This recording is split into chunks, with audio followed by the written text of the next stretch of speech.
Okay everybody, it's Adam from the Jade Guys. I'm going to tell you how we grade the jade, especially nephrite here. Jadeite is graded entirely different, so this does not apply. But for nephrite, we grade it into C, B, B+, A, and we actually even have double A, which I don't need to show it to you because you just got to imagine the most fantastic possible jade ever. That'll be your double A. So let's start with the low grade, and I'll tell you all the indicators, what I look for in it, and what you can tell, what you can see in your jade as well to tell whether it's worthwhile. Let me start out by saying that as the jade miners are on the hill, on the mining in situ from the seam, maybe about 2% of the jade they find while they're up there is even worth taking off the mountain. A lot of it is what we call garden variety, which would be like a D grade over here. It's not even worth taking. Some people have it, and it's basically good for holding down a tarp as a yard rock and not much else. It's too structurally compromised to carve. C grade gets into the first step of actually workable jade. This is my general overview here. B is definitely carvable and workable. You can get things out of it, but you're going to fight with it a bit, especially for the polish. A lot of people talk about, how do I get a good polish on jade? I'm getting orange peel effects, blah, blah, blah. It has to do with the grain, the orientation of the jade as you cut it. The reason you're going to always be fighting with it is because you have low-grade jade. For lack of better words, that's your real issue. Once you get into B+ and A, you're starting to get into good quality jade, especially A. You can cut any direction, doesn't matter which. You can forget about which way the grain goes in this, because no matter what you do, it's a structurally sound stone and it's going to hold up to any kind of abrasion polishing. You don't have to worry about those orange peel effects. Now the A grade, maybe 2% of what the jade miners actually take off the mountain is A grade. So that means you're down at like a point something for actually what's good quality. So 2% they take off the mountain, and then of that 2%, another 2% of it is top quality. So the top quality is actually very, very difficult to come by, and it's just, it always sells right away. People always want high grade jade. So without further ado, let me get into it. C grade, I always try and look at a cut face somewhere I can. If you can't, you're looking at the scaling, which has to do with that grain structure. Jade is a fibrous stone. It looks like DNA strands interwoven. Crystalline structures, when you look at crystallography, it has to do with like repetition, things like that. So that's why when you see a quartz crystal, whether it's this big or this big, it's going to have the same appearance because it's just compounding upon itself on a molecular level. Jade is a fibrous stone. It's part of the actinolite family, just like serpentines. I think azurine is there with it too. But anyway, think of it like wood. So as I dunk the stone in water, that's really going to help me. And I'm going to look for various indicators, but just to summarize what I was saying before, this scaling on the surface, how tight it is and how small these grains are an indicator of the structure. There's various ways we grade the jade. The first one is based on structure because I'm looking at whether it's workable or not, right? So I'm looking at the obvious fractures in it, but also the ones you can't see, which has to do with the laminations of those fibers. How much they're going to start peeling. Low-grade jade is going to peel all the time. Sometimes you can even get your fingernail on the edge and peel those fibrous kind of scales up. Good quality jade, you'll see it, it won't flake. So that's the number one thing, is the structure. The next I'm going for is the color, right? And the color has to do with, like, it can be compromised by weathering, right? The weathering seeps into the stone and muddles the color. But I'm just looking for how bright the jade is in general. So we'll get to the brighter jade as I go to the A grade. This is still low quality. So let's get back into this one. So the C grade, I can actually see structures of lamination there, where in what we would call the cleavage, the breakage point, I can see stepping occurring. I can see fibers going across. And here you can also see the fibrous layers. The color is poor. It's more of like a swamp green. It doesn't have that bright gemmy glow. It also doesn't have chromium in it. So I'm looking for things. The secondary things that price the jade are inclusions. So there's bright green chromium inclusions. Those are like rutile and quartz, where it actually increases the value. But there's other inclusions like white dots or black dots. White dots are calcite, black dots are iron, and those decrease the value. So anytime you see black dots, that's a bad thing. It lowers the value. This one has significant black dots, And that's from the iron concentrating due to radiation in the earth, the background radiation. You'll actually see the same thing in amethyst. Amethyst is silica dioxide, and your like it's allochromism, basically your additional element in there that's giving it its color, is the iron that gets naturally radiated by the earth, and that turns the amethyst purple. In amethyst, you'll see the same black dots of the iron concentrating due to that radiation. So here I can see that, and you also have to be aware that you're not seeing weathering, because the weathering starts creating black kind of sections in the stone, especially as it seeps in the fractures of the rock, the cooling and the heating over the thousands of years. So think of, I mean, jade is in British Columbia, our northernmost area. There's only 2 months out of the year we can mine it. The rest it's covered in snow. So it's freezing, thawing, freezing, thawing, freezing, thawing over and over, and that eventually starts going into the stone. So I'm looking here. There's really no weathering when I look at the outside here. Sure, there's a surface deposition of iron, but when I look into the stone, I don't have a deep layer of it. So think of jade like an orange, where you've got the rind, then you'd have the pith, which would be the weathering layer. If we saw it, I'll show you a piece with it in a moment. And then you would have the meat. The meat is the good stuff. Here, while we got the camera here, this shows a good indication of the weathering. See this, how we have darker areas right here? That's our weathering seeping into the stone from the outside. You can see it on the other end here. And where we've got fractures, it's permeated farther into the stone. So you'll start seeing discoloration, like I said, muddled colors, as if you were to take, you know, on a paint palette and muddle all those colors together, you just get a swampy brown kind of thing. That's what weathering does to the rock. So this one here, there's no weathering, but I can tell the structure is poor, especially from fractures like this going across the edge. The fractures are all kind of like, there's hairline fractures that are tough to see, but when you get up close, you're gonna see them everywhere. And translucency will really help you see that. Now in C grade, we're not gonna find very many translucent rocks. So this one, if I hold it up to the light, it's not gonna help. Generally, you shouldn't have to use a flashlight to tell the jade. You should be able to do it by eye just with a bit of water. Translucency will help you find those flaws though, and I'll help explain that as we get into the more translucent rocks. So this one I've graded as C grade because the structure is compromised. It has significant black dots on it, and even though you could grind it into big simple shapes, palm stones, tumbles, obelisks, and it'll hold up well, your color just isn't that wow green. So before I move on, let me do a few more C grade pieces here. This one here, these are those hairline fractures, and they're proving more prominent. You can see them just scattered all throughout. So think of, there's my fingernail, think of a cabochon, whether it's ring size or pendant size. You're gonna be fighting in between all these fractures everywhere you go, and there's even hidden ones that I can see, like in front of my fingernail there, like every several millimeters.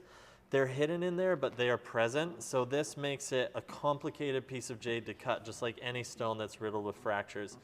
Same like wood. Think of wood if it's just falling apart on you as you're trying to work it. Here the backside, we see the fractures again. It has pretty patterns. So again, C grade is fantastic for larger objects, larger carvings. If you want to polish the big face of it, you can have a beautiful pattern running through. Here we start seeing the weathering permeating in. You can even see color banding, or sorry, muddled color banding of it there. You've got iron inclusions. So there's a lot of reasons why this has been devalued. The jade color is actually really nice, and there's sections in here where you can pull some really nice cabochons, especially on the other side of the chatoyant seam here. That'll actually polish chatoyant after. So there's some good jade here, but overall you're paying for the weight of the entire piece. So I just put the whole thing in C grade because you're basically, you got maybe B plus in here, and the rest is all C grade. So I just put it all in C for you. Hopefully that's making sense. We'll do one more C grade and then we'll move on. So here's another random slab out of the bin. There's another bit of chatoyancy layer. You've got obvious fractures all throughout here, so you've got a bit of good material here. The rest, again, as you look close, you'll see the fractures more and more as you look deeper into the stone. There's the obvious ones, and what's happening here is the edge is crushed. So just like if you take any rock and crush the edge, or if you buy crystals and the tips break, you're gonna see that crushed white powder in it. That's what's happened here, and so It's the same as to the light, is not going straight through the translucent stone. It's bouncing off those refracted surfaces inside, which is why it's becoming opaque. It's becoming opaque white, but that's why some of these fractures are more prominent. There's more space in between them for that light to bounce off of. You can also see the weathering stain in there. And then, like I was saying, you look closer, you're gonna find smaller and smaller hairline fractures all throughout. So again, you've got a good bit of jade there, but the rest is you're gonna struggle to work with. So to recap, before I go on, the primary things that affect the price of your jade are the structure, because we wanna know whether it's workable, and the next thing is the color, right? So as we get into our B grade is usually, how this goes is it's gonna have nice color or pretty patterns, but the structure is still gonna be you know? So here you've got little wisps of hairline fractures. There's only one major compromising fracture here, and there's lots of slight ones. So this you can polish cabs and things like that, but you're gonna have sections of hairline fractures. And again, that's where the material has separated from itself. You've got pretty patterns in there, lots of cool spots for it. There's no black dots, this is chromium a tiny little bit. The bright green, that's your good quality inclusion. But overall, the structure is poor. Structure is medium. The pattern's interesting, but overall it's not getting into the B+ and top quality jades. Let's grab a small piece here. This one, structurally sound. I can tell already, no fractures whatsoever. So the structure's like strong, it's really, really good. I can even tell that on the edges, how well it holds the cross grain cuts. That edge has a knife edge sharpness, but we have all these black dots throughout it, right? So that's our iron concentrations that devalue it because it's interrupting the pretty green of the jade. And the color isn't that bright. Once it's polished, it'll actually become quite a bit brighter. The saw blade marks disguise jade in the same way they would disguise a quartz crystal, where you actually have to get rid of them before you can really see the true beauty of the stone. Some stones, the water helps you look past, but with jade, those saw blade marks are always going to interrupt the pattern a little bit. Let's do another big piece here. This one, we get chromium, those bright green dots all throughout, but it's loaded with weathering all throughout. So the reason the color is darker is because this one has weathering permeating the entire stone. There's small bandings here, but overall the whole stone has it. It's also just darker in general, and of course you can start seeing fractures everywhere. We don't have hairline fractures in this one. We just have clean, obvious fractures, so this one would be easier to work around. But the key word there is you gotta work around something. That's why it's still stuck in B. So anything on this side, you're gonna be challenging yourself with. It's kind of, it's just a lot of extra effort. This one here, beautiful green there, beautiful chromium, but a whole section of weathering, right? So I hope that's helping make sense. Once we get into the B+, we start getting into, like, if you're a decent carver, hobbyist that actually sells their work, B+ or higher is gonna be for you.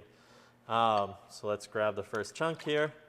Again, tight grain structure is what I'm looking for. So even if I don't have a cut face, I can tell by this compared to the scaling. I'm gonna pull the first block here that I did, and we're gonna look at the scaling difference. You have to see a lot of jade before you really start noticing it. I don't even know if the camera will help pick it up, but the scale size on these are larger. Some of these scales have the light refracting underneath, so you'll see the opaqueness from the light being disrupted. But when you look tighter in between those to the actual overall structure of it, in between you see the grain structure. It's tight, it's small, it's like less than a millimeter, and it almost looks like little points on the surface. Like the surface is really stippled in a way, but from the other side. This one, you can actually see fibers and not fibers, sorry, but laminated little sheets everywhere.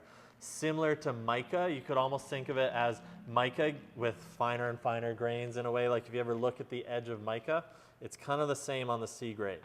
So again, that tight grain structure tells me already that this is going to be a solid piece. The next thing I'm looking at are those cut edges. Remember how I mentioned before, cutting across grain? Think of wood when you cut across grain, it starts splintering at the edges. So I guess what I'm getting at is when I look at that edge, how well it's holding up, that tells me that the cross grain cuts are very good. This one is broken because they've been in buckets and they've been chipping and whatnot, so I can tell where it's been spalled from impact versus the saw blade peeling the jade out when it cuts, because you've got the abrasion of that saw blade ripping the layers, the fibers even, if you will. So this one just has yellow surface deposition from a carver that was sketching something out. But again, we start seeing that bright green color. And you've got sections of kind of chromium mixing with the calcite there. You've got a bit of weathering seeping in, but overall a solid chunk. A couple like hairline fractures, but just nice color. So this is in B+ because especially there's no weathering on the outskirts, so it's pretty much all usable material. There's some muddled spots, but again, good structure, good color. I'm going to leave the wolfrat aside. We're going to get into a nice piece of chromium. Sorry, not chromium. This one here, good edge cut. The color is darker, but you don't have any fractures. You have minimal weathering. I'll be honest, this one got put in B+. I would grade that a B, so I'll take it out and change that. Here we go. Here's a nice piece.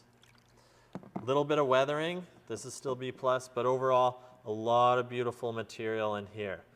The scaling inside, sure, there's laminated sections that have peeled up a bit, but overall, that grain is very fine point. It's an edge piece. So this is A-grade jade in here, but you've got weathering wrapping around the outside because this is like the heel cut of the boulder. Think of it like bread. This would be the end slice. So there's going to be a lot of weathering underneath, so there's not a lot of usable material. But in there, that's beautiful, bright green jade. It even has chromium. So if you cut that out, that's probably AA jade in the center, but I devalued it to B+ because you have so much material that's going to be muddled. Let's see what else I got in here that's going to be a good indicator. Here, we're dealing with the same thing where you have lots of beautiful jade spots. This is a polar piece. I can tell by that banding, the white kind of stuff that's missing the color in there. That's a chatoyant layer from the polar. So beautiful sections of jade. No micro fractures. There's some noticeable ones, but it's not repeating as I look deeper and deeper into the stone. I'm not seeing more and more of those little fractures. It's just the obvious ones, and that's it. When I go to the side, I have some weathering up there. I can see these fractures coming across. So as far as a workable piece, I can identify where my fractures are, and I've got a lot of nice, beautiful, usable material in there. This is probably A grade up here. The lower section here is closer to like even a C grade. So I combine it and just meet in the middle somewhere as a B+. When we get into A grade, like I said, this is the stuff that's hard to get. Little bit of weathering there, but up above, beautiful, beautiful material, bright green. No fractures whatsoever. I have saw blade marks on the surface. You can always tell those saw blade marks by the circumference of a saw blade. It's slightly curved, and you'll see it repeating itself on there. So that's because someone kind of hand cut that one instead of putting it in a feed drive. Beautiful color. Edges are holding up spectacular against the cross grain. So overall, I grade that an A grade because even as I hold it up here, I can see the translucent section right in the edge. I don't have a light behind it or anything, but I can already see it glowing. If you take it in the sunshine, you're going to really see it glow. Let's check this one out. Little bit of weathering on the bottom. Overall, beautiful color, good structure. And part of it too, when you're doing a big boulder, like bigger scale, I'll do a video on that later for you from the mine, you've got a lot more wastage because you're buying the whole rock. These have had the sections of wastage cut off, so sure, there's a little bit of weathering, but overall it's been trued up. You get a lot of windows, you can be assured of what you're buying. So you're paying a bit of premium because you don't have the wastage attached to it. This one, nice piece of jade. If I go through all of this, we're just going to find lots of beautiful colors in these. Again, minimal weathering. That's probably off the same block I was holding before. So there's your, remember, you got your rind, your pith right there, and the meat of the jade. There's a bit of black surface deposition there, but overall, a little bit of chromium. Almost no black dots, right? This is actually surface deposition. That's just because it was sitting on the floor of a carver's shop and it got kind of rusted on the surface, but that doesn't permeate inside. Neither does that. So the whole stone, when we look at this side, there's no black dots. That significantly increases the value. The chromium also increases it and just the overall structure, so that's a beautiful piece to work with. Again, you can cut it any direction. You don't have to worry about the cross grain, and you're going to get a really nice polish on it. There's a piece that came off the same block. I can tell just by the weathering, the way it's wrapping around. Again, here's a breakage point. The cleavage, right? We have really tight grain again. So I'm going to kind of end it there for you, but I hope that helps you start understanding how grade is jaded. Again, just to summarize, your structure is the main one. The next thing is the color. If I take any of these jade pieces, we'll do a C grade piece from here, and I compare the colors. It's a night and day difference between light and dark, right? Very, very different colors, so that's our other one. So those are the primary factors for grading jade. The secondary ones are things like your inclusions, those iron concentrations. Calcite is always going to be white dots from the King mine. This one here, actually, that we saw earlier, that has a lot of white dots in it of calcium. Things like how much wastage rock is on it, because of course jade is never just a pure chunk of A or a pure chunk of B. There's always sections that are good or bad, so we factor that into the price, you know, because we don't want to charge you, if there's a little section of A, we're not going to charge you A for all the weight because it's all by weight. So we factor that in and kind of balance it out as we go. So sometimes in the C bin or the B bin, you can find sections of really good quality jade if you want to dig through them. The other factors that affect the jade, the weathering, right? How much weathering is present on the jade. Things like rarity, where it's mined. So I kind of skipped this piece earlier, but this is from the Cucho mine, Cucho claim, I should call it, and there's various seams upon that claim. But there's calcite and chromium mixing on here, which creates very unique patterns for people. So it's a very desired one right now. And they're probably not going to mine it for another 10 years. So the Wolfrat seam is one that has an increased value because of rarity. Polar jade also has an increased value. That's the one that made basically Jade West and BC Jade famous. But it isn't mined anymore either. So there's secondary factors, but as long as you know to start with identifying structure, finding fractures in the stone, and how nice the color is overall, you're good to go.